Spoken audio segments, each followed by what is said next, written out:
একদিন যশবন্ত বৈরাগী গৃহেতে নেই। এই মতো অবস্থায় ওনাদের গৃহে কয়েকজন বৈরাগী উপস্থিত হয়েছে। তারা যশবন্ত বৈরাগীর সঙ্গে একসঙ্গেই ঘোরাফেরা করতেন, অতি ভালোবাসেন। সেই ভালোবাসা নিয়ে ওনার গৃহেতে এসেছেন।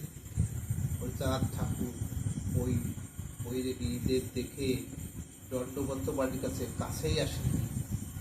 এই মতো অবস্থায় ওনার মাতা অন্নপূর্ণা দেবী ওনাদের সেবা করার জন্য বলছে, আপনারা যান, দুপুর হয়েছে, স্নান করে আসুন, সেবার আয়োজন হয়েছে।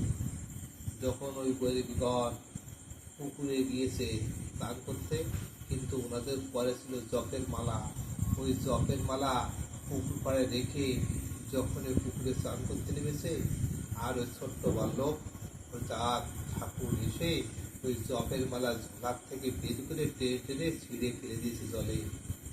তখন বৈরাগীরা উঠে এসে দেখে আমাদের জপের মালা সব ছুঁড়ে ফেলেছে পুকুরে, ক্ষিপ্ত হয়ে গেছে।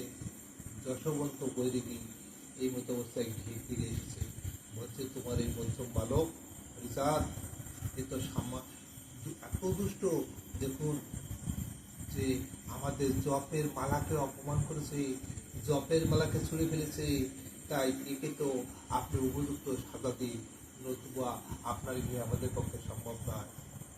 আপনি চাঁদ বললেন যে কোথায় বই বলল ওনার পিতা যে হরিচাঁদ তুমি এনাদের জপের মালা ফেলেছো? বলছে, হ্যাঁ ফেলেছি। বলছে, কেন ফেলেছো তুমি? বড় অন্যায় করেছো। এই বৈরাগীকে অপমান করা বা এই জপের মালাকে অপমান করা কত বড় পাপ তুমি জানো? তখন হরিচাঁদ বলছে, কোথায় বৈরাগী দেখো, কোথায় বৈষ্ণব, স্বার্থ বসে অর্থ লোভে যত বন্ধ সব এদের যে জপের মালা করে, কিন্তু জপ করে আর লোকের সর্বনাশের চিন্তা করে। এরা বৈরাগী নয়, যশবন্ত বৈরাগী এলে ওনাকে আমি দণ্ডবোধ করি। আর এই সমস্ত ভণ্ড বৈরাগী দেখলে আমার অঙ্গ জ্বলে ওঠে। জয় হরিচাঁদ, জয় গুরুচাঁদ। আগামী পর্বে